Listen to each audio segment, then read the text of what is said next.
या बातमीचे प्रायोजक आहेत आनंद मुखवास, भरपूर ताजी सास अब आपके पास। BK products, Shahada.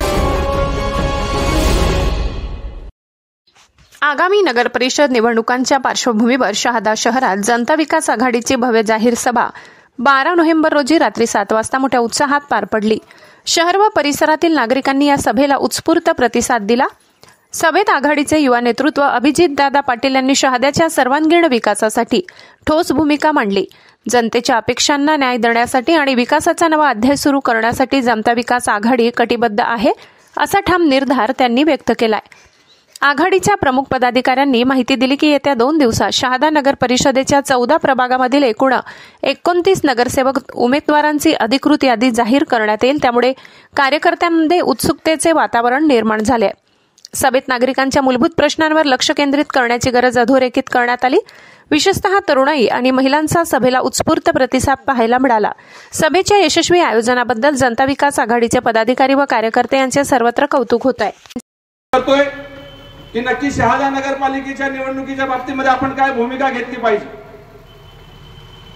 प्रभाग क्रमांक 1 पासून तर प्रभाग क्रमांक 14 पर्यंत अनेक जाती धर्मातले, अनेक विचार प्रवाहाचे ज्येष्ठ तरुण माता भगिनी, कष्टकरी, व्यावसायिक अशा अनेक लोकांची चर्चा केल्यानंतर एक गोष्ट या शहादा शहराच्या बाबतीमध्ये जाणवली की कुठलाही राजकीय पक्षाचा प्रवाह पूर्ण शहाद्यामध्ये 1 पासून तर 14 नंबर पर्यंत नाहीये।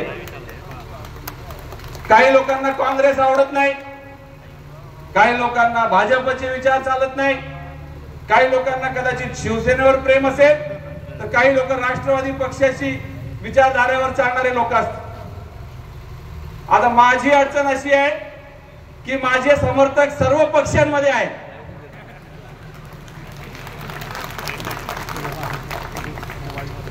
आणि म्हणून अनेक लोकांची चर्चा केल्यानंतर सगळ्यांनी सांगितलं की या सुद्धा माझ्या सर्व माता भगिनींना, बंधूंना आणि खास करून मला ट्रोल करण्यासाठी इच्छुक असलेल्या सर्वच मित्रांना सर्वप्रथम मी मनापासून नमस्कार करतो। आजच्या या बैठकीमध्ये अनेक लोकांना बोलायचं आहे। अनेक उमेदवार जे आपल्या या जनता विकास आघाडीकडून आपल्या सर्वांच्या आशीर्वादाने लढणार आहेत, असे असंख्य उमेदवार आणि त्यांचे सहकारी, त्यांच्या सुद्धा नेत्यांना, त्यांच्या सुद्धा आवडत्या मित्राला ऐकण्यासाठी इथं उत्सुक आहे। परंतु माझ्यासाठी हा पहिला प्रयोग